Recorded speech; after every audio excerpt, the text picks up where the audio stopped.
Do you like chemical weapons, Navy SEALs, and driving a beige Volvo? If so, we've got the movie for you. This summer, let's get ready to rock.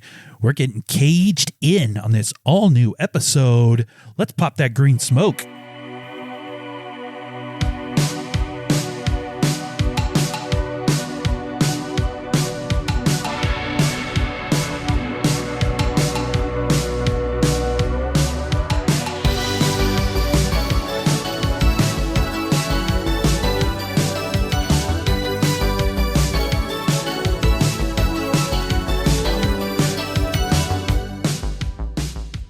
Hello and welcome to Totally 80s and 90s Recall podcast, where we take a look at everything from music and movies to television and pop culture, injecting our unique opinions and providing some awesome memories, fun, and nostalgia along the way. If you're new to the show, we're so excited that you found us. And for our returning listeners and subscribers, it's great to have you back. I am one of your hosts, David, joined as always by a man who'd take pleasure in gutting you, boy, my good friend Rob. Oh my gosh. Hello. I got to thinking about how lucky we are to do this show. I was feeling a little reflective. After all, we've got everything we need right here with us. We've got air in our lungs and a few microphones. I mean, we love waking up in the morning not knowing what's going to happen or who we're going to meet, where we're going to wind up. Just the other night, we were sleeping under a bridge. And now here we are on the grandest podcast in the world, having champagne with you fine people. We figure life's a gift and we don't intend on wasting it. You don't know what hand you're going to get dealt next. You learn to take life as it comes at you to make every day count. Yeah, I was feeling a little reflective. Is that a original Rob? No. Oh, okay. No, I totally ripped. I totally ripped that off. Totally ripped that off. Any guesses on what that's from? I modified it a tad. I don't. Oh, well, I'm not telling. Well, we'll find out later. Maybe someone else can figure it out, right? Yeah. So, well, it's great to have you here. Anyway, even if you ripped something off. So, I'm not above taking plagiarism. Plagiarism. Gotcha. Yeah. Well, for the next 3 episodes, they're just too awesome for just Rob and I. So for Caged In, we'll be joined for the next 3 weeks by huge fan of the show and resident movie expert, our friend Kurt. Welcome to the show. Oh, buongiorno, boys. How's it going? Thanks for having me today. Look forward to being caged in with you two fellas. Caged in. He missed the first one. I was a little late First on one, that. try to set him up. That's fine. I said it slow too. That's okay. Yeah. So, are we excited? Yeah, I am. I'm going to be honest. You and I had a text going back and forth. Yeah. And you used, I'm not going to be able to pull it up, but you used really great verbiage. And you said, before you spoil the verbiage, let's tell the folks what this episode's about. Oh yeah, let's do that. No, let's go for it. Yeah.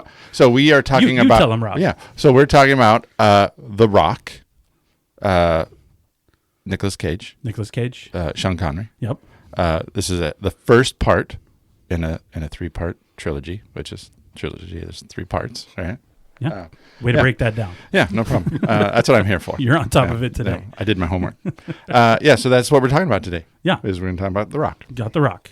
And what verbiage did I use about The Rock? So, well, more specifically, I went into this wanting to not like it. Of course. And you said that. Yeah, you're an antagonist. Yes, that was the word you used. That's the word. You said, I feel you're going to go into this doing everything opposite of what I think or whatever. Yeah. So I did. I wanted to go in not liking this, and I ended up liking it a lot. Okay. So, How can you not like it? It's Nick Cage. It's Nick Cage. So. It's The Rock. So yeah, as we've, so we're going to cover The Rock. This is exciting. At the beginning of the show, I said we're calling our next 3 shows Caged In. So it's a little segment we're going to do. We'll be covering and if we're honest, everyone's absolute 3 favorite action movies from the 90s, all starring Nicolas Cage, The Rock, Face Off, and Con Air. And these 3 movies were released within 13 months of each other in 1996 and 1997. I mean, that's pretty wow, right? To get 3 movies like that in a year, that's pretty good. So I'm going to tell you, part of the reason I wanted to do this podcast was to cover these 3 films. Like, I've been thinking about them for years. So, $1 million question, are you, we'll say Kurt now because Rob seems to be, are you excited to be caged in? I am ecstatic to be caged in. Somebody was not. Caged Yeah, in. there we go. A little slow on the button there, Rob. That's okay. He's not That's a good okay. producer. He's getting there. It's new. It's new. No, I love Nick Cage. It really brought just watching these 3 movies the last few weeks. Really brought me back to the high school days because I was in high school during these couple of years. It was my sophomore, junior year in high school. Really brought me back to just sitting back and having a good time. Yes. And you can't not have a good time watching these movies. Yeah, I was going to add that. Was this 96? The Rock was 96. 96. Yes. So senior year. But I remember I'd moved to the bedroom upstairs. My parents gave me the bedroom loft. upstairs. The loft. Yes. The George Brady suite. And the Yeah. George, not George. George Brady? Come on. How is it George? The Greg Brady. Greg I'm Brady. on fire already. Yeah. George. Herbie Hancock. That's right. There is no George. I did that one time. Segue in school. There was a test question about like who the president was, and I remember writing down George Clinton. Oh, I nice. don't know why. You were thinking of the Funkadelic It was All-Stars? Clearly Yeah. Bill Clinton. Anyway, no, but I remember having a pretty killer, had a nice TV with a JVC sound system, and I remember watching The Rock on it. It was your own. It's a great movie to watch in surround sound. Did you have any of those like the beaded things you walked through to go into I your didn't room? have that. Oh, that's too bad. That would have been cool. You missed an opportunity That there. would've been cool. So, yeah. Well, I'm excited, as I said. So this is going to be fun. We're going to hopefully find all the cool parts of this and questionable parts of this movie, but there aren't that many. But there's a couple things we can What? talk about. So Not what? it all tracks. Trust me, it'll be just fine. I had a hard time finding one questionable okay. thing. All right. As Well, did that's I. good. Yeah. So, well, let's go free some hostages, and hopefully we can avoid sticking a huge needle into our hearts and revisit an all-time 90s classic prison/military scientist/love story movie, The Rock.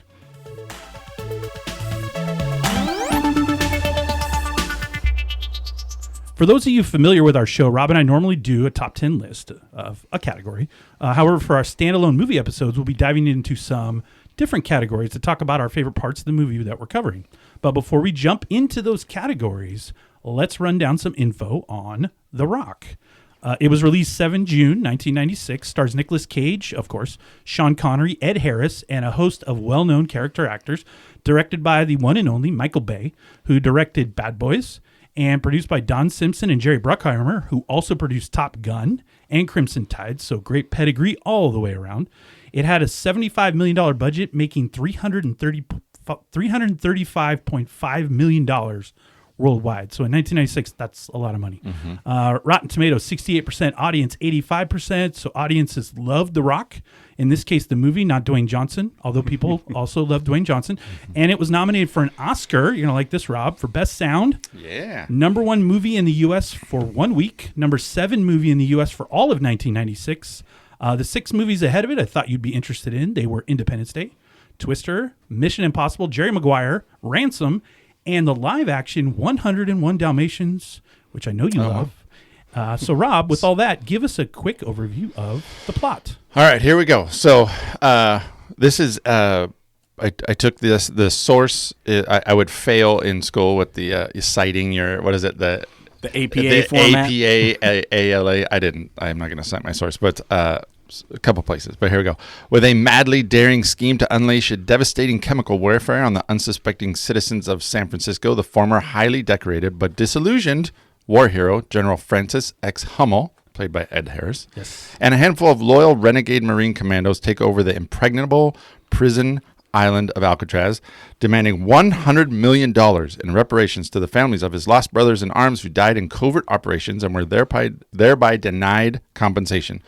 The highly decorated military man threatens to launch a deadly stockpile of 50 rockets filled with deadly VX nerve gas into the San Francisco Bay Area unless the Pentagon takes him seriously. Now the fates of millions, including 81 tourists, rest in the hands of an elite SEAL team with the support of 2 unlikely companions, the nervous, mild-mannered FBI chemist Stanley Goodspeed, Nick Cage, and the experienced British ex-spy and former Alcatraz inmate John Patrick Mason, Sean Connery, who must penetrate into the abandoned fortress to thwart the general's plans. Many tried to break out of this rugged and impervious jail. However, only one succeeded.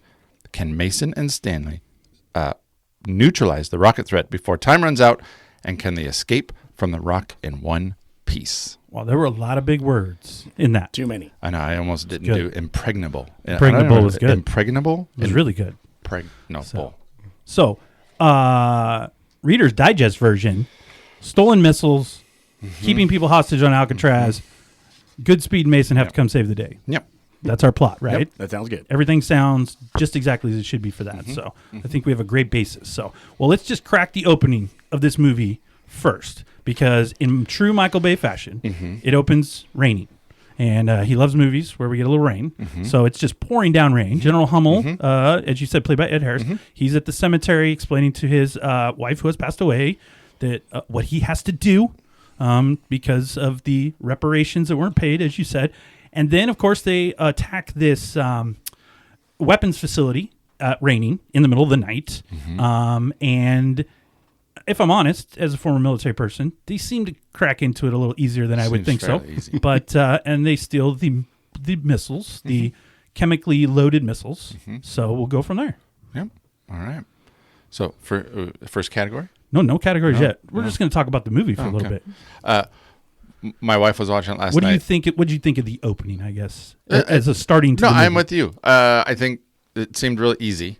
I think the part with his wife at the beginning plays prominent for me. Okay. Because I think there's something there, but I'll talk about I'll talk more about that. Gotcha. My wife was wondering the whole, because when they get the VX gas, one rolls away. Yes. They have a oopsie daisy. Daisy. And they drop it, and one of the guys gets vaporized. He gets left behind. Yep, they had to leave him. So she was sad about that. Yeah, she was like, okay. She was like, "What's going on here?" I just thought they got in and out a little, and I think they were trying to be non-lethal because they said that the darts were going to wear off. Using darts. Yeah. But there was one where they kicked a dude down the steps, and like he grabbed his neck as he did it before he threw him down the steps. So I kind of assumed they did kill that guy. Not everybody was on board. Not everybody was on board. The non-lethal. Just as we learned later, there's a few rogue commandos. A little dysfunctional. They're a little more, So, but yeah. So this opening's pretty awesome. You just roll in, it's dark, it's raining, darts are getting shot everywhere, and they just walk off with these 15 missiles. The other thing I is, did like the voiceover at the beginning. Yeah, where you can hear the radio chatter of. Covert operations and him leaving guys behind. And so I thought that was cool. I also thought that the first time the Pentagon and anybody in charge finds out that the missiles are gone is when he calls them. As soon as those guys woke up, they would have told everyone in the world that those missiles were gone. That's true. Right? Yeah. Yeah. So, during that opening, I especially liked how the missiles were locked up by one padlock that they cut off and then opened the door. That was it. Yeah, that was it. Yeah, very secure. The most dangerous weapons in the world from a chemical standpoint, and they're behind one padlock that you put on your fence to keep people out of your backyard, right? So I don't know if that was really the case. High tech. Well, that's kind of a theme. Well, there's in future episodes, this whole trilogy, right? There's some of that where the high techness is not high tech. Yeah, but it seemed high tech in '96, right? So. A padlock in '96. It was a pretty strong padlock. It was a strong padlock. Didn't they have to freeze it or something? I mean, it wasn't. I think they just used bolt cutters. I'm pretty sure. Yeah, then that's no problem. They just rolled right in. So, but he was Hummel. He was Hummel. They got in. I mean, they didn't even question it. To be fair, Hummel didn't do squat. He just walks in afterwards. I like the part where they've got the missiles and the dude got left behind, and he just is kind of like, "All right, let's go." Yeah, that sucks. Crap happens. Sucks to suck, right? At that point. Right. So we fast forward to I believe Langley. We'll go Langley, Virginia. I think that's where he was. But we meet Nick Cage, Stanley Goodspeed. Great name, by the way. I really like that name. And he's immediately doing weird things in his office, and he gets a Beatles album, and then has to go save everybody. Yeah. By diffusing a baby filled with sarin gas, right? So, what's the guy's name? His partner. I forgot. The trainee that apparently is terrible at his job. Oh, and by the way, has no idea what his job is, because when they tell him he has to inject that thing into his heart, he acts like it's the first time he'd heard it. I would think I would think if you took a job like that, that's part of like the onboarding. That hey, there's a chance if you get stuck in this. Defuse situation, you might have to put this in your heart. And he's like, I mean, I'm sure there was some paperwork signed, but he just really acts like it's the first time he's heard of any of it. No. Do you remember the stuff that was in the crate? that they were. So there was some kind of nudie magazine, I think, because he was like, It was very like nice. Or Amazon something like that. women from something. He goes, kinky. Kinky, yeah. Yeah. So, well, let's talk about Nick, because that's what we're here for. We'll talk about Nick Cage. So, Nicolas Cage in this movie, as you watch him go, Nick Cage had been in lots of other movies. He just won an Oscar for Leaving Las Vegas, where he kind of played an alcoholic. And then you got your Raising Arizonas, you got your Peggy Sue's Got Married, you got all these Honeymoon in Vegas. And he kind of acted like just Nick Cage. It wasn't really different. But in this movie, his delivery and speech, he started to do these like abrupt, where he really emphasized the end of sentences, or he'd have manic outbursts of words for no reason. Yeah. I think this is the first time he'd acted like that. And then that became the parody of how he acted from then on. Yeah, I do think as time has gone on, his quirkiness has almost overshadowed some of these movies, right, that we're going to talk about. Because at the time they were entertaining, and then, but now I think people kind of just go, "Oh, he's Nick Cage, so he's just weird and goofy." But and before he does The Rock, he was just doing romantic comedies. He did some quirky Coen Brothers stuff, Moonstruck. That's some romantic comedy. So really, he was kind of pigeonholed into that. And then somebody goes, "Let's make him an action star," right? Yeah. And I think in this movie, part of the speech pattern is because through most of the movies, he didn't want to swear. So he had to accentuate somewhere in his line, so he did it at the end with certain words. Yeah. What's funny about the not swearing is Michael Bay said later that he completely just did that on his own. Like, that wasn't in the script that way. Nick Cage basically came to Michael Bay and he said, "I feel like, as a very educated scientist, he wouldn't use bad language." Yeah. So he said he wasn't going to use profanity in the movie, although At the end. he does say shit twice in the movie. But before that, he is the only one not using profanity, because everybody else is using profanity. Nobody else has any problems with it whatsoever. Oh, that's funny. And another choice he made after he saves the world and goes and sits in his apartment, he's completely naked playing the guitar for no apparent reason. Yeah. But he did that on camera again, too. He just got naked and sat there. Yeah. And he said he wanted to show off that even scientists could have, take care of themselves, have good bodies. Yeah, my wife and I were laughing at that scene. I don't know if we want to move on to that scene where he's defused the bomb. Oh yeah. They're back, and so he's playing his guitar in his loft or whatever, and the wife shows up, or the girlfriend shows up, and she starts to kind of pick at him and find out that she's pregnant and blah blah, and then she asks him to marry him, and my wife and I are laughing because his response, he's like, or he goes, Whoa, marriage police, slow down. But just the way he says it is just, we rewound it a couple times because just the way he says the part slow down. It's also that part where he says, it'd be criminal to bring a child into this world. And she tells him she's pregnant. And then she goes, "So what do you think?" And he goes, gosh, a lot's changed since then. Did you really mean all that stuff? Oh, gosh, a lot's changed in the last. Because it was 10 seconds ago. So, but the whole thing. So, and then, of course, we get out to San Francisco because he gets called out there to help out with this as a chemical weapons specialist. Apparently, he's the best. So he gets out there to San Francisco, and first thing we do is we kind of run into the Sean Connery, where they're interrogating him. I thought this was funny. First guy tries to be a tough guy, so they send Nicolas Cage in, and he's trying to be a tough guy, but he's not. So, but he got his name right, at least. He got his name right. That's what I laugh almost at that part more than any other. He goes, "Well, I'm saying the Goodspeed." He goes, "But of course you are." I mean, it's so good. So, and then he tries to act. Can we get some coffee in here? Or he tries to act, tough or whatever. So, but yeah, we do all that, and then we end up back at the hotel, and then the big chase. I think a line in that interrogation scene that I think is really important, that is timely for what we do, right, is he goes, I want a suite, I want a haircut, and I want the feel of a suit. And he said, I want a suite, something, maybe a shower, and then the feel of a suit. And Stanley Goodspeed says, may I recommend a haircut? Oh, yeah. And he says, Am I not in style? Am I not in style? No, unless you're, a 20-year-old guitarist from Seattle. It's a grunge thing.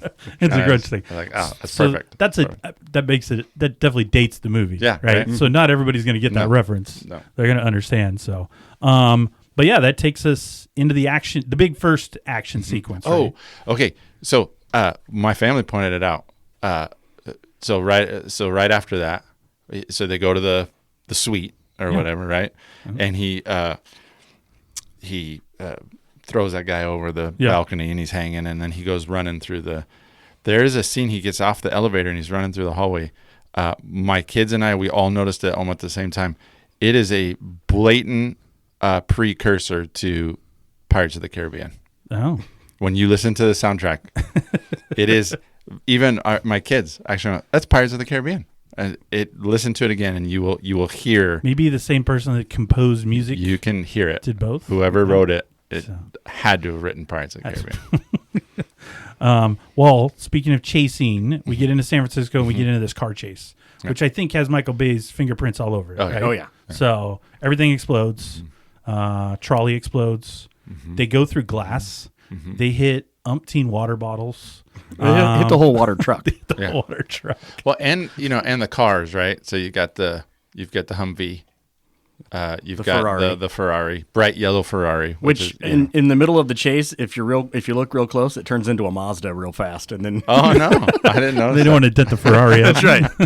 I didn't notice that. And then he's on a motorcycle at one point. He did. He took the motorcycle. I like the trolley guy. He really loves his trolley, and really they does. destroyed it. He's so mad, and he's very upset. Yeah, he's so mad. That's his whole life, I think. That trolley, and they really just took it to nothing. They just broke it down completely whatsoever. So, do they make action movies like this anymore? No. I don't it's think all they CGI do. now. Well, okay, that is a point that I think is worth talking about. Is that all these movies in this trilogy, no CGI. No. So a lot of these things, like I'm not going to say a lot about the other ones, but yeah, this is pre-CGI. So a lot of stuff was, stunt doubles and actual cars, and and I think that adds to it. I refuse to believe there were stunt doubles. That was Nick Cage the whole time. Nick's doing all his own stunts. He did do a lot of this Sean stuff. Connery did his own stunts too. He did it. I think I read that Nick Cage did do a lot of his own stuff. Yeah. But what I mean by the action movies, I mean, look at the 90s. You got these three movies we're going to cover. Bad Boys, Under Siege, Crimson Tide, Independence Day, Armageddon. Executive Decision. Broken Arrow. Air Force One. Air Force One. All these movies. I just don't think if I go to the theater, an action movie looks like that anymore. It's just the Marvel action or something like that. Yeah, I think we've talked about that. I think that speaks to, it's almost as if we've started to take ourselves too seriously, right? So our movies have to be heady and have a message instead of just every movie has to have it's a chase movie and things blow up. But so this is it. These are the movies in the 90s. You just turn your brain off and have fun, right? And that's what you told me. Yeah. That's what you told me in that Turn your brain text. off. You told me, said just turn your brain off and enjoy it. Yeah, that's all it is. It's not this does not challenge you intellectually. No. Okay, this is just supposed to be silly and fun, right? With questions. There are definitely questions throughout, but so I just think every movie now has to have a sequel or a follow-on. How do we make this a franchise? True. Just make a movie. Just have fun. Or how do you remake it? Yeah. On all the movies in this trilogy, everything I read, they better not remake any of these. There was some post or some line that says, as of blah, blah, blah date, there's talks of remaking or doing a part 2. And I'm like, don't do that. But whatever. Yeah. Well, here's a fun fact. Schwarzenegger was offered this first, and he turned it down. I couldn't find which part. I'm going to assume maybe the Mason part. I don't know if he'd been given the Nick Cage part, but because Mason's the old grizzled hero. But either way, he was not impressed with the script, and he has given an interview since then. Says he regrets it greatly now. He should have done this movie after he saw it and how popular it became. He was like, I should have done that movie. And what I found on that one was I saw that the script hadn't been finished when he first looked at it, so that's one of the reasons why he didn't turn it down before he had to start kicking himself. I have to comment on your wait a minute, Arnold. But he passed on this, but he's willing to do twins. Oh yeah. And what's the one where he's pregnant? Junior. Fantastic movies, so both of them. Those scripts moved him. Jingle All the Way. Those are moving scripts, but The Rock just didn't have it for him. Just didn't have enough. Where was his publicity this, guy was like, this movie's not good for Arnold. Okay. That's like, oh my gosh. I was just going to say that's Kevin Nealon doing Yeah, Hans and Franz. Hans and Franz. That's not But Arnold. They were Hans and Franz were doing Arnold. That's their idol. So it's the same thing. Ipso facto. No, that's a good point. so Yeah, he exactly. picked some stinkers, man, and passed up on that. And passed up on this. So. Yeah. Oh, he did Batman and Robin. Made sure he did that Mr. one. Freeze. Let's be Mr. Freeze, but let's not do The Rock. Everybody So, loves that one. I think he had a bad agent then was what happened. I'm going to bet Arnold never read this. Some agent read it, and then we're like, nah, this isn't for him. So Cage surprisingly ad-libbed most of the script. Michael Bay said later, we gave him a script, and he kind of just did what he wanted with it. And in fact, Michael Bay in an interview said this movie was supposed to be somewhat more of a serious, like a Crimson Tide action type. But when Cage got a hold of it, started improvising and doing some more unintended comedy, it became kind of a different movie, and then they took it on from there. So he started one line, and then Sean Connery would zing a few, and then that's kind of how it went. So, but originally when this was signed up, this was supposed to be like a serious military type action movie, which if you watch the movie, Ed Harris, I think, got that memo. Oh, yeah. Because Absolutely. I feel like sometimes he's in a completely different movie. Like, I think he's trying to win an Oscar for this thing or something because he's very serious, because you can have antagonists and the bad guys that are funny, like Hans Gruber, others like that. Ed Harris is making no effort. Hummel is a straight-laced, like the smartest guy in the room, and that's the way it's going. Yeah. I saw something as I was reading or getting ready for this, that a good action movie, I don't know if I'm going to quote this right, they said if it holds its spot if you can take the action sequence out and it still works, right? Yeah. And I think The Rock meets that criteria. If you take I mean, if you take some of the action out, the storyline still tracks. So we'll ask and you you're about- right. So I think Well, I'll ask Ed both Harris of you is, about this. he's the I think Yeah, you're right. he's the thing. He came ready to act. And then everyone else started doing crazy stuff. Yeah. But I'll ask both of you this. If you removed that car chase scene in San Francisco, does it matter? Does the movie make any different? Nope. What did the car chase scene gain exactly? yeah, no. Just gave you an action sequence at the beginning. So that's all it is. Yeah. And I saw a thing that they reviewed the movie for people to watch, and people were like bored between Oh yeah. when he gets called to San Francisco to when they actually hit Alcatraz. People were like, it's kind of slow, and he's getting a haircut, and that's about it. So literally, they went back after viewings and taped this car chase scene and inserted it. So it wasn't even filmed in the original movie. I hadn't thought about that, but that's a really good point. Is that the way people made movies, heading into the 2000s was very, because even as educators, right, we develop our lessons and we teach based on our kids' attention span, right? We know you can't give kids a 40-minute standing deliver lesson because they're not going to do it. But if it's little 5-minute chunks, stop, get up, move. And I think that's what this movie is, that boring dialogue, set up the scene, and now car chase. Yeah, just got to have something. Got your attention. And now we're back to have dialogue. something. Yeah. And So, and by explosions. the way, for a chemical freak, he does some great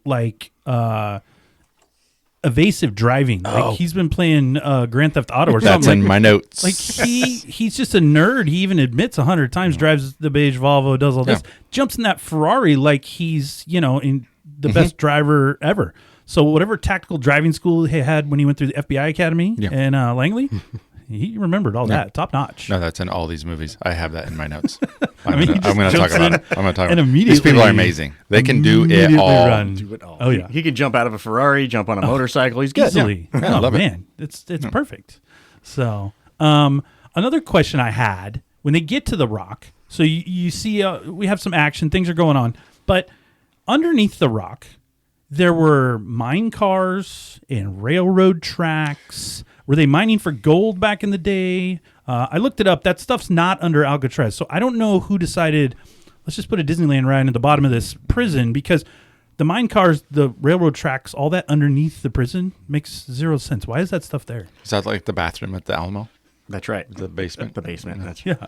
Yeah, what I read about the mine cars and everything, they originally wanted to do a chase scene, but the cars were all supposed to be hanging from the tracks from the ceiling. But they didn't why? have enough money, so then they just made regular tracks. But why were they hanging? What are the point of those cars? Is what I'm getting I think again, attention span. They needed more action. No, exactly. It had been 10 right. minutes. It had been that 10 minutes, and the ADD folks were starting to get a little squirrely. Because the prisoners, I mean, were the prisoners of Alcatraz going down there again, mining for gold? Are we shipping rocks out of there? Are we getting coal? What is happening? Well, I do know, like, I think if you trace it back like that, that's been there since like the Civil War. Well, yeah. Alcatraz. So there could be, but no, but it's been confirmed that stuff's not underneath Alcatraz. So because they go a long ways. Yeah, like a long deeper ways. and deeper, and deeper. You would think the water level at the ocean and the water table. I don't know, but whatever. They reused a set somewhere. You know what else You're I like, think? where can we get? Let's use Indiana Jones's. Perfect. That's what it looked set. like. It looked like an Indiana Jones set. So another thing I thought was interesting, I think they missed, was at the beginning, they're doing that tour for all the hostages they end up taking, and they've got that Alcatraz tour guide. Oh yeah, Bob. That guy's terrible. They Bob. should have just used Phil Hartman from So I Married an Axe Murderer.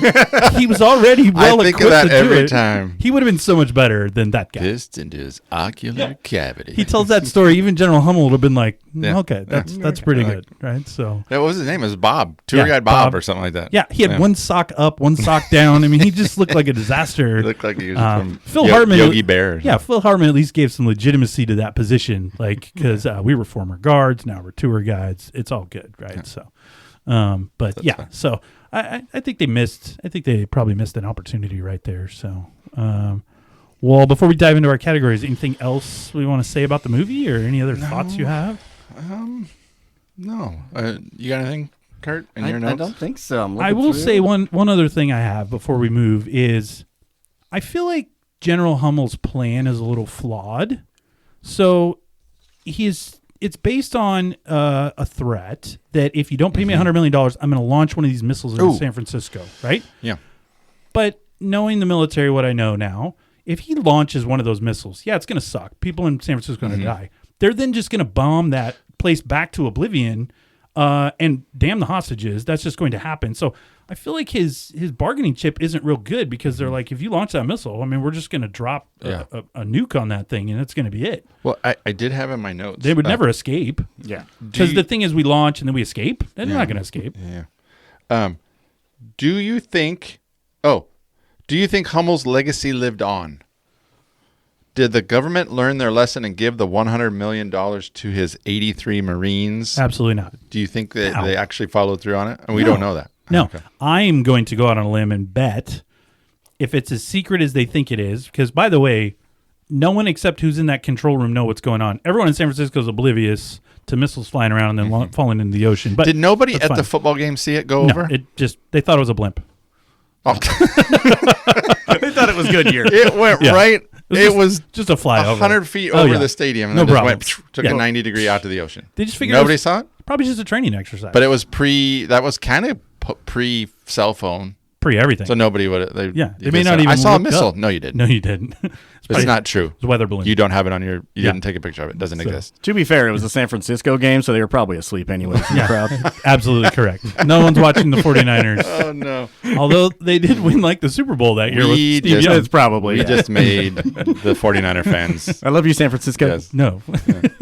We love San Francisco. We don't love the 49ers. We will be honest about that. We're gonna offend somebody every episode. Every episode. Yeah. This time it was I just 49er thought, I think they're going to sweep that whole thing under the rug. Like, you're not going to know, although part of Alcatraz explodes, so maybe somebody noticed that, but we'll talk that out. I think the whole thing of Hummel and those Marines going rogue and committing treason, I think they're, or mutiny, whatever you want it to be, I think they're going to sweep that under the rug and just not worry about it. Yeah, that's true. They'll just keep it clandestine, or whatever. Yeah. Well, let's. It's time to head to Alcatraz and see what our favorite moments are in The Rock. So, our first category is favorite character. So, who wants to start? I'll go. All right, Okay, fine. go. All right, look at. So my favorite main character. that is not Nick Cage. No, it can be Nick Cage. It can be Nick Cage. It can be Nick Cage. Okay. Well, I didn't want to pick Nick Cage in it. That was too obvious. Yes. Mine is a very unobvious. I'm going with Barbara Hummel. That's a very Rob Not answer even right in there. the movie. She is. She's not. She's the catalyst for the whole thing. She's a headstone. She's not a main character. I don't care. She has no dialogue. I don't She's care. not driving anything. I don't care. That's awful. awful. Here's Please why. Tell us why. Okay, so listen to Francis X. Hummel, so you can read his what he's done. I know The what guy's he's done. amazing. Yes, he He joined the United States, recruit force reconnaissance, served 3 tours in Vietnam, Panama, Grenada. He's a brigadier general. Quick, blah Rob, blah blah. Rob, real quick. 3 Purple Hearts, 2 Silver Stars. Real quick. This was not a hard situation to deal with. It's just favorite main character, and I know. you went with someone who has a name on a headstone. Yeah, that's right. That's not a main character. That's right. So I'm my choice. No, I'm vetoing. You have to pick a main character. No, I'm not. Someone who has dialogue. Nope. She has dialogue. my She has. Here's my point. I don't think this would have happened if she was alive. All right. She would have shut it down. She would. All right. Because he says, "I miss you so much. It's something I've got to do, Barb. Whatever happens, please don't think less of me." He was off on his tours and he's doing his thing. He's a military man. He's a lifetime military guy. Yeah. He had he had Barb. No. Boo. Barb was at home. Yeah, boo on that. And she was holding it together. right. Barb was. Good job and, for her. And then she passes away on March 9th, 1995. This was such a simple activity. She passes away. No. And look what he does. He goes nuts. Yeah, he goes I got nutty. it. So, yeah. And I would say that all 3 of us here would say, what condition would we be in if we did not have our wives? But the category is what condition? Nothing. It was who's your favorite main character? She's my favorite main character. I think Barb. Kurt, who's Barb your Hummel. favorite main character? Rest her soul. Rest in peace. And if you say Barb Hummel, we're shutting down. Barb. My favorite character is also a Hummel. Francis. Mine is Brigadier General Francis X. All right. Hummel. So I'm just going to tell you also my favorite main character. So I also went with the General Hummel. I went with, he's got the heart in the right spot. He wants the benefits and the recognition for all of his men that he's lost in battle. The way he goes about it, though. It's, a little But you crazy, can see he's conflicted even while doing it because he didn't want to shoot the Navy SEALs. That's right. It happened. He wasn't going to shoot that hostage, even though he threatened to, and Sean Connery saw that, and so. And what I also like again is what I said earlier. I just feel like he's in just a different movie. Like I feel like this is Platoon, and everybody else is in, McHale's Navy or something like that. Yeah. Oh, so Periscope down. Yeah. I mean, even with his dying breath, you could. He even said, "Okay, the last rocket's over here in the lower lighthouse." So he said, "What have I done?" Yeah. Well, and he redirected that one. He did. He redirected purposely it. typed it in. He Well, didn't want to do it. And He he said- even said later they called our bluff. Yeah. So he never was going to go through with it anyways. But that doesn't change some of it. But Yeah. I will say that those 2 other Marines, I forget the captain and those 2 captains, they're a little too eager to just kill everyone. Like One of them's Fry, Captain Fry. Captain Fry, and then yeah. Can't remember the other. Yeah, the other one. Played by the actor David Morris. Yeah. I can't think of it. well, no, David Morris is the major, so he's Major. fine. But those 2 captains they brought on, the Candyman, the one guy was Candyman. Oh yeah. And then that Yeah. other, the he guy really got mad when the missile got redirected. Yeah, He those was two, ticked. those 2 are gung ho. He's on the rack. The one guy's on the rack. Hey, it's 10 o'clock. He goes, I know what time it is. Can you hear me, General? Yeah, can you Yes, hear me, I can General? hear you. Yeah, I'm right here. And so they're just too eager to. And even at the end, he tells Goodspeed, "I'm going to beat my $1 million or choke my $1 million out of you." Oh, so yeah. those 2 are just, I don't know. They're just a little too eager to kill everyone. So, and if you kill everyone, you're not getting your money in the end anyway. So, but they're just a little over eager. But Well, and so then- General Hummel. Who is an actual main character has so, but that's not to take away from Mason and Goodspeed, both really good. Yeah. Their interaction. I think if you had any other, those 2 worked well together. Sean Connery was good, even though he was older. You kind of bought him kicking people's butts still. You know what I mean? Yeah, Stanley Goodspeed and Mason, they actually won the, I don't know if you guys know this, they won the MTV Movie Award for Best Duo. Oh, I thought you were going to say Best Kiss, but yes, Best Duo is also good. So. That's good. That's a great who award. did not win an MTV Movie Award? Who's that? Barbara Hummel. She was dead. Was she involved in the in memoriam part of She was the dead. movie award? Do you think before he I passed- was so looking forward to your reaction to that. No. I've been looking. Hey. I was having a hard time containing myself. Do you think before he passed away, if you went to Sean Connery's house, that Moon Man Award is sitting right there next to the Oscars and all those ones. He's like, I'm sure it is. He's like, I got this with Goodspeed. Like when people visit, he's like, did you see my Moon Man? That's right. Nope. I like how Sean Connery didn't want to go back and forth Oh, to that's San great. Francisco and back, so I they love just that. had him build a cabin on the I read island that. that he stayed in. He so that was refused to good. take the ferry in and out every day. Yeah. And they offered to fly him, and he said no also. So literally just rolled out of bed and went right over to... Yeah. But I like that they filmed it Alcatraz instead of a set. Because nowadays, like you said, CGI set. That would have been all that. So. I have a question. So when they relocate Stanley Goodspeed and the team to wherever, they have some control place. Yeah, like it's a big hangar. the headquarters. Like a pier or something. And then they notify him that he's going. Yes. Like, you're going with us. And he goes to the bathroom and he throws up. Yeah. And he talks about, like, his stomach is doing circles around his anus or something like that. What the condition of that bathroom? It's rough. Where were they? It seems like some old pier down by the docks that's probably been, like, not used anymore. I don't know. That was But whatever it was, it had to have been empty, and they set up a control center. fat. Like And nothing. it is, like, high-tech, Computers man. everywhere, and it's really sweaty in there. I Yeah. don't know. Everybody's just, like, it's really kind of dark. And, but, yeah, good control center. So, well, let's move on to our second category and see if there's any chance you want to participate. If you bring in a quote from a different movie, I'm going to kick you off. So we'll just start with Kurt this time so we don't screw things up. And what is your favorite quote from the movie? Because there are a plethora of quotes that you could choose from. I actually found this very difficult. But what did you have for your favorite? All right, so I found it also very difficult. I tried to do one that just when I first rewatched the movie, I said it without ever actually thinking. And it was, okay, I don't want to know nothing. I never saw you throw that gentleman off the balcony. All I care about is, are you happy with your haircut?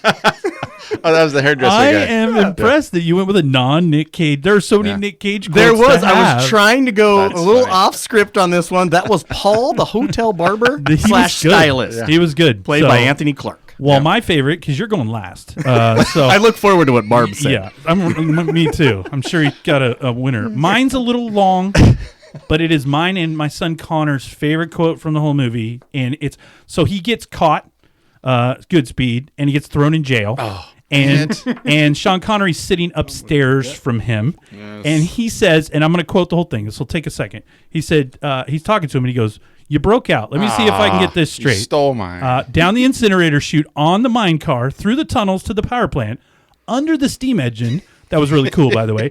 And into the cistern through the intake pipe. But how, in the name of Zeus's butthole, did you get out of your cell? I only ask because in our current situation, well, it could prove to be useful. Maybe. So he has that very aggressive maybe. My son and I die laughing every time we hear that. That is my quote from the movie. There are a million other quotes, but I love that one. Mm-hmm. That's funny. And it's yours as well? It was, but I'm going to go. I had a two-parter, Look at you. but I'm going to go before that. The camera, they get caught, they get thrown in, and the camera, the cut scene, boom, and it shows him laying on his back, and he's repeating over and over again, "I take pleasure in gutting you, boy. What is wrong with these I people? take pleasure in gutting you, boy." He's saying it in different ways, and he goes, "What is wrong with these people, huh, Mason? Don't you think there's a lot of anger flowing around this island? Kind of a pubescent volatility. Yeah. Don't you think a lot of angst, a lot of I'm 16, I'm angry at my father syndrome? I mean, grow up. We're stuck on an island with a bunch of violence for pleasure-seeking psychopathic Marines. Shame on them." That is great. That's the first half of that quote. Yeah. So, well, a couple others I saw that I think are good, and you guys can chime in. But I like he's talking to Mason saying when they're on the plane or the helicopter out, and he's like, "You don't need to be here." And he goes, "Well, it's certainly more enjoyable than my average day. Reading philosophy, avoiding gang rape in the washrooms." He goes, "Though it's less of a problem these days. Maybe I'm losing my sex appeal." Yeah. Right. So I thought that was good. This is a good one. This was almost my number one, but he says, "You've been around a lot of dead corpses. Is that normal?" Because the dude's feet are still kicking. And he goes, what, the feet thing? He goes, yeah, the feet thing. He goes, yeah, it happens. He goes, well, I'm having a hard time concentrating. Could you do something about it? Like what? Kill him again? Kill him again? I had that one written down. And that's where Goodspeed gives the speech about, I drive a Volvo, a beige one. And he goes, cut me some friggin' slack. Oh, yeah. Right? So that was going to be my next one. He says, look, I'm a biochemist. Most of the time I work a little glass jar and lead a very uneventful life. I drive a Volvo, a beige one. But what am I dealing with here is one of the most deadly substances the earth has ever known. So why don't you cut me some friggin' slack? That's great. Yeah. I liked, what do you say we cut the chit-chat a-hole? That's a good one.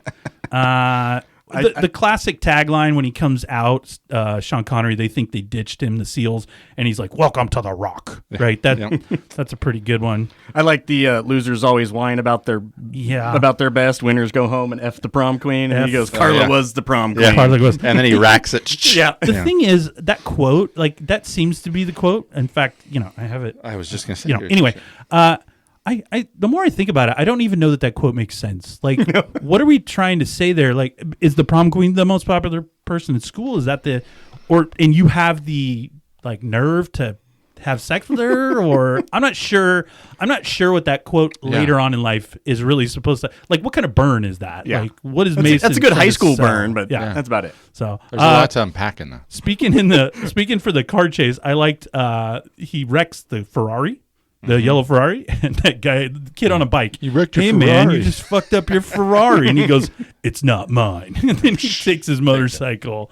Aren't you a chemical freak? Chemical super freak, actually, but I still need a gun. Right? So, and then there's the. What about it's you, you're the Rocket Man? And then he said, how do you like how that shit works?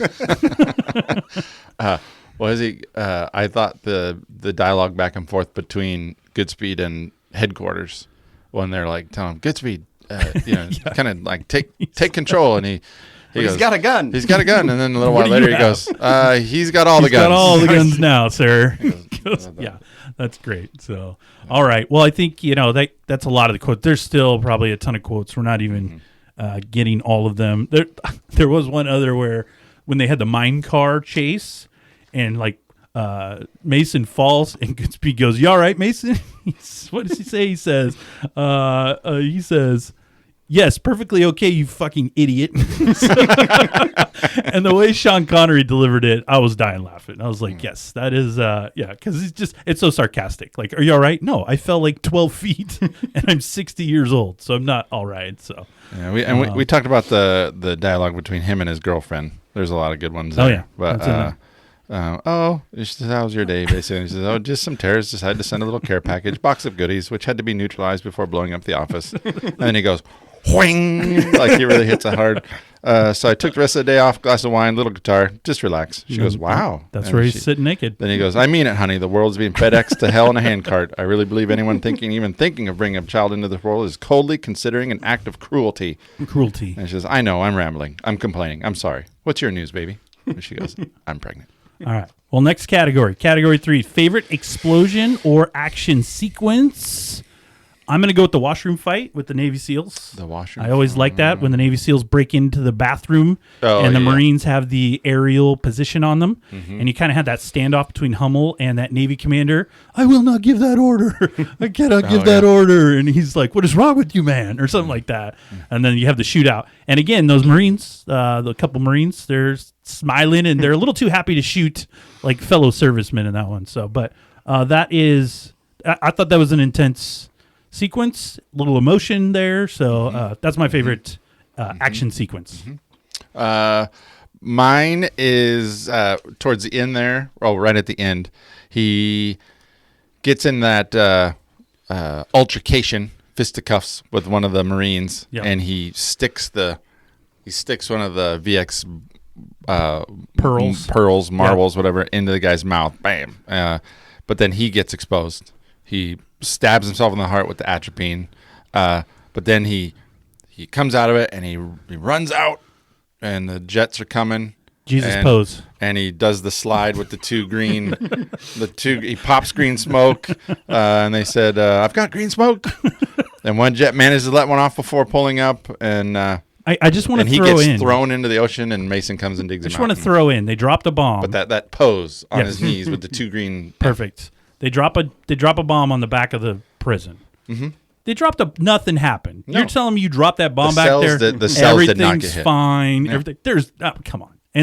And from the time, look, I'm just telling you what I know about aircraft from my time in the Air Force. From the time they basically see the green smoke when they're like 10 feet from Alcatraz, and they're still able to call that thing off. Yeah. No, that was long done. And they don't drop their missiles right when they're over the top of it. They have missiles now you can just launch and they just fly in and blow things up. So, but you wouldn't have had your Jesus pose with the Love green it. smoke Love it. and the one dude going, green smoke, I got green smoke. Yeah, So- perfect. What's your action? I just want to go back to yours because I like how on that part where they finally are starting to look through their binoculars. They should have been looking the entire time. No, It shouldn't have been, I'm going to look right now, just so maybe, right true. before they drop them. That's so true. you're right because he was not looking in the binoculars, and then Goodspeed happened to wander out there, Yeah. and he sat there for what 5-6 seconds before anybody Yeah. saw anything. And when they first show the binoculars, he's looking like off into Oh, the yeah. ocean, That's and he what I was has just to gonna like say. come back to where he's Yeah, sitting. him trying to I mean, that thing's going all over the place. And then they had to play a then he game of locks like in. they had to play a game of telephone before they could get Oh, it to yeah. headquarters Oh, yeah. to Got call it green off. smoke, So well, No, that no. quick jerky, that's Michael Bay all day. Oh, yeah. Yeah. Transformers movies, all those, all his scenes, they just cut quick and yeah. they're real fast, and so you don't know what's going on. So all right, my favorite action sequence. I'm one of the ADD folks. I went with the car chase at You the did. beginning. Yeah. Oh, nice. But for the simple fact, just like you, David, mentioned earlier, I love the trolley driver. Yeah, he's so He good. is hilarious when he's yelling, "Save yourself!" I was just gonna say, doesn't he say like save yourself or run Yeah. run for it or Save run for your yourselves, life? Or, and then yeah. after it explodes and slides down, crushes the Ferrari, he Oh, wanders around from the back.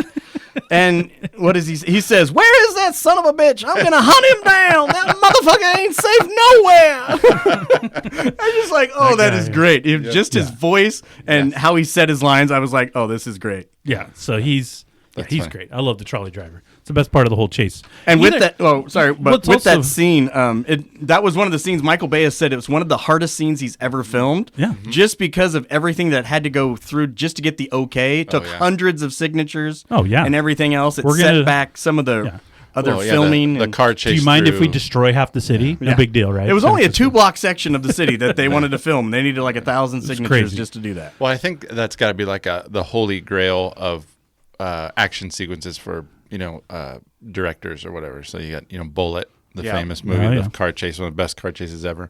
Then you got I'm a movie director and I get to do a car chase through San Francisco. Like that's check. That's I get a a car chase- bucket list for a director. Car chase through San Francisco, and I'm going to hit a trolley, a water truck, Yeah. glass, whatever. Anyway, so he goes through all that. Don't sell the Humvee guy short in that chase either. I like when he goes, "You think I'm a Humvee? Don't mess it up," And then he calls him while he's driving. He's like, I'm only Yeah, borrowing your I didn't steal it. I only borrowed only it. borrow it. And then he yells out, "I hope you're insured."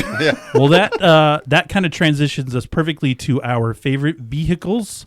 And we'll let Rob go first. No, I wanna this go time. first. No, No. Let's No, let let Rob Kurt go go first. first. Let No. Kurt, no, I guys, think go I might first. have Rob's. That's All why I right. want to Okay, go I first. want to see what he says. All right, I'm going to go with the 1959 Volvo PV544, No. the beige You went one. with that. It's a real piece of crap car. It is though. it's a classic. It just needs to be restored. I mean, the interior's a little rough. There's no got you. headlining when she opens the door so he can get in. By the way, he's an FBI agent. I feel like he can get a new car. Yeah. You know what I mean? I feel like that his goal is to He's that a- is an expensive car, if you he's a redo doctor. it. But he's a Beatles. is- He's an old he soul. likes the classic. He likes the classics. All right, so I I'll can give him see that. I can Yep, see that. I got you. I can totally see that. I'm gonna the Ford Crown Victoria. Every cop car ever. Okay, listen. Which so- car? Which car? Which car? is Okay, it? it's there's the 1992 police package Victoria. Yeah.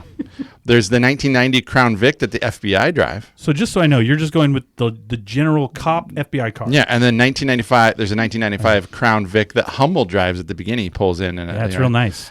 Government car. Yeah. So they stopped making those in 2011. Yeah. My grandpa had a Ford They're huge. Crown Vic LTD. He had actually. Yeah, it was the cop car. It was Yeah. the cop car to be all great. cop cars. It It's was the in cop every car that cop always movie. explodes. Yep. Wow. Yeah, and Okay. then so that's I'm gonna go just to pay a little homage to the Ford Crown Vic. Because it definitely needed an homage. Rest in peace, right up there with Barb Hummel. Yeah, I'm going with the ignoring that. I'm going to go with the Humvee. I think this is the first time we get a prominent Humvee shot in a movie. Like I think After this, Schwarzenegger started driving it, and Yeah, then that's true. in the 2000s, the H2s came out, and then Cribs, they started getting Humvees with 26s on them and all. But And that this is Humvee the was first like movie. kind of like the first one. Classic It was like the military- military style. Yeah, it was just the black, rugged Humvee, and he's driving it in downtown. Yeah, San that was Francisco. cool in '96. Like, It that was cool. Like, Yeah, I Yeah, think I think that dude was ahead of his time when he was getting the Humvee. So. He even pimped out the ride because he had the phone in it. He too, did have the so. phone, so he could call Mason while he was borrowing it, even though he jacked it up to no end. So, that gets us to our fifth and last category, and this should be easy for you, Kurt. Nothing's easy for Rob. Least believable scene. So this is a scene that, cool or not, come on, like that probably shouldn't have or couldn't have happened. So I'm going to go first. Was this hard for you? No, I'm going Okay, first on I this was one. gonna say. I actually have a tie. I have Oh, two boy. things. My first one is the timing of the fire underneath the prison when Mason has to go through that fire underneath to open the door. Why is it still on? First of all, why is the furnace on? Nobody Been running lives there. Yeah. decades. And the flames are still going, and they're the exact same And timing. what is the point and of all the That's just something. rolly things and like that? No, that is, it's not. Anyway, who designed that? yeah, I don't know who's heating this prison right now. So that to me, unbelievable. It looked like fun, but come on. The only other one, the tie was when he threw, and you mentioned earlier, he threw Womack, the FBI agent. Yeah. Mason throws him off the roof with that string. First of all, that would have broke that dude's arm. And I'm just going to tell you, at the speed and height they were, I'm pretty sure Mason just goes over the side with him. Oh, sure. I don't think there's this, I'm just holding it with one hand and then passing it off to someone else situation. Yeah. And then pulling that guy up would have been just so agonizing. Like, he would have needed multiple surgeries. Yeah. His arm would have just been wrecked. His wrist would have been broken. Everything would have been And I bad know shape. for a fact one time we were at the beach and our dog took off like a bullet, saw another dog, and I tried to hold on to it. That dog leash went through my hand. I had a burn for months. I was like, yeah, there's no way that Mason doesn't walk away with some serious injuries to his hand trying to grab Mason that little... just walks off like it's nothing, and that's impossible. Yeah. I still think Mason just would have gone over the side with him. But No, I'm not going to say it. Yeah. I'm going to wait. But you wouldn't have had the sweet haircut quote That's in right. the elevator if Mason had gone over the side too. Yeah. So, all right, Rob, least believable scene. For me, it's the syringe to the heart. Well, he doesn't put it in his heart. Either. If you very watch, low. I'm Very pretty low. sure he's in like his, I don't even know where, Yeah. under his rib cage or something like that. So I just wanted to, VX gas is classified as a lethal nerve agent. So here's what would happen. It's a buildup of neurotransmitter called, I'm not going to, it causes an overstimulation of glands and muscles. The results are things like dilation of your blood vessels, slower heart rate, constriction of the bronchial in your lungs. You basically like go to the bathroom all over yourself. Salivation, urination, defecation, gastric irritation. You stop breathing. Yeah, it's bad. Yeah. But it said currently there is no treatment in modern medicine that requires a doctor to stick a needle into your heart. Dr. Goodspeed said if he puts the shot of, adrenaline? Did you refer to him as Dr. Goodspeed? I mean, he is Well, he Dr. is, Stanley yes. Goodspeed, All right. right? Doctor. He's well renowned. So, well-renowned. Doctor.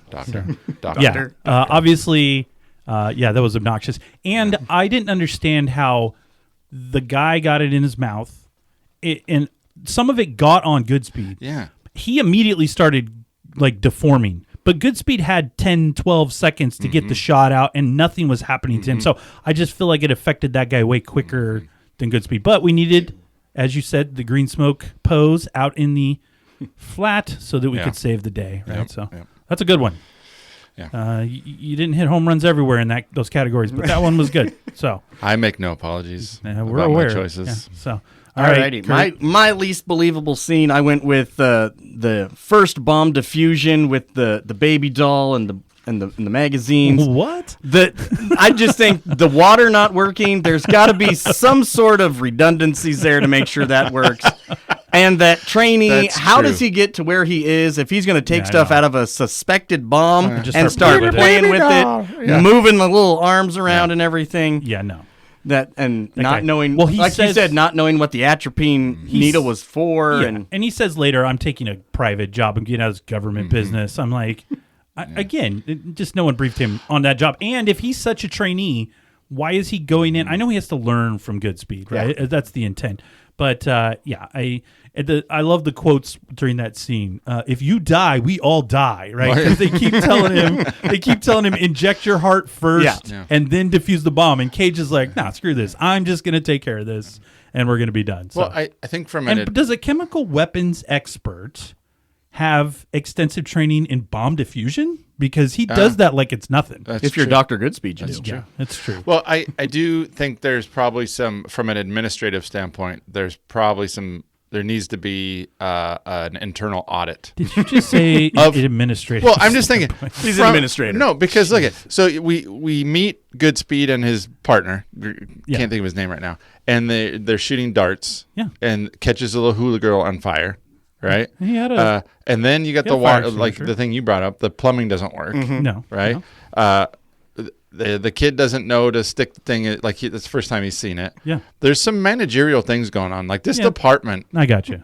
Some investigation. There needs to be some retraining involved. He's ordering Beatles, having personal stuff delivered to the office. I mean, there's some internal things that need to be addressed. Well, again, turning our brains off. Let's have fun. Hey, my wife has stuff delivered to her office all the time. All the time. All the time. Well, those cover our 5 categories, and for the most part, everyone understood the assignment. I do have a bonus category that you two are not aware of, and you get put on the spot. Your favorite thing ever. So what I'm going to ask you is, if you had to choose 2 different actors besides Nicolas Cage and Sean Connery to pair in this movie and still keep it awesome, which 2 actors would you pick? Now, I will tell you mine, so you have time to think. But I'm going to go with... I know. I got mine. I'm going to go with Eddie Murphy as Stanley Goodspeed. And I'm going to have Morgan Freeman as John Mason. So that's going to be my tandem. Morgan Freeman? Oh, yeah. He seems like a British special intelligence and guy. In the mid-90s... And he's got that cool voice. He does. And in the mid-90s, he was still spry. Yeah. So it's all good. Do they have to be from the 90s? You choose any 2 actors you want, Rob. Okay. All right. I'm going to go with... No, I was just kidding. I was going to say Barbara Hummel. I'm sure you would. Yeah. No, I think I'd go with Dwayne Johnson. The Rock. And as who? He would be Mason. Okay. And then his buddy, his partner in the more recent modern movies. Kevin Hart as Goodspeed. So you're just going to run this Central it's Intelligence basically Central movie Intelligence out on Alcatraz. Yep, it's going to be Central Intelligence Part 2. Way to branch out. Part 2. It's going to be on Alcatraz. Part 2, The Rock. There you go. So okay, that would work. Dwayne The Rock in The Rock. Oh, that's what you're doing, see? right? Okay. There's a tag. Marketing's already Marketing there. 101. So. Wow, all right, Kurt. So that comes to you. Let's. And would you go? Here. I can see you going more of a comedy. I was going to say, your choices could alter how the movie flows. Or would you go more the serious, like you said, it was intended to be more like maybe you'd go more of a dramatic. I added Eddie Murphy and Freeman to keep kind of that funny / seriousness together. So I think I'll go with probably Brad Pitt as Mr. Goodspeed. Oh, I could see him doing that. And then Anthony Hopkins. Weird. Oh. Yeah. As Mason. Good job. Who would be General Hummel in that sequence? Let's go Tom Hanks. That's odd. Oh, for sure. Like he can play serious. Could you hear him Maybe delivering Bruce Willis those lines? Oh, Bruce Willis. Have no idea. We were running Black Ops into China. No, I don't see that. I can see it. I don't hear Tom Hanks. He saved Ryan. He's okay. I'd go Tommy Lee Jones as Hummel. Nice. As Hummel. I'll go Samuel L. Jackson. Oh, he'd be good. Then you would get those. We were running motherfucking ops into China when you were still in high school. His F-bombs would be. It'd be epic. It'd be good. Wow. It'd be good. Well, that was The Rock. Did we miss anything? Do you think we got it all? Yeah, I think. I mean, we even spent time talking about a character with no dialogue, and that was dead. So one character we did not speak of was Jim Caviezel. Everybody got Jim Caviezel as the F-18 fighter pilot that says the bombs landed on the back of the island. Yeah, that's Jim Caviezel. That is Jim Caviezel. I choose not to talk about Caviezel, so he's fine. He's kind of a nutcase. Well, so I think we actually talked. We used about an hour to talk about The Rock. It might have been.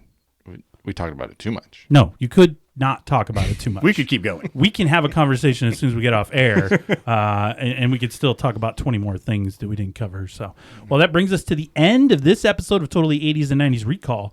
We hope you've enjoyed being caged in, reliving the movie The Rock. If you like this podcast, please hit that subscribe button and share with a friend, and head on over to Apple, Spotify, or wherever you get your podcasts, and leave us feedback and 5 stars, which will help the show grow. Rob and I love hearing from our listeners. I do for sure. So please leave us a message on Instagram, Twitter, or our website, which are all included in the show notes. You can also email us at 80s90srecall@gmail.com with comments or show ideas you may want to hear in the future. And you can critique Rob's choices because obviously he doesn't know how to watch a movie. So with all that being said, we've got 2 more movies coming. 2 more buddy. movies, and just wait. That gets us to our homework. That's not even my worst choice. I got you. Well, that gets us to our homework, and we've said it at the beginning, but we've discussed several times. We're going to stay caged in next week by reviewing the cinematic masterpiece, Con Air. Do you guys have any preview for Con Air? No. Also, it's going to be an hour of Con Air. Absurdity. No, it's not absurdity. Yeah. I got to practice my Southern draw. Is it? Okay. Nobody else does, so I don't know why you should. Is it Southern? We'll talk, I want to talk more about that. We'll talk about that for sure. So, but Kurt will join us again, and we will climb aboard Con Air on our next installment of Caged In. Caged In. So, you got anything else, Rob? No, I don't. Fancy goodbye? No fancy goodbyes. All right. Peace out.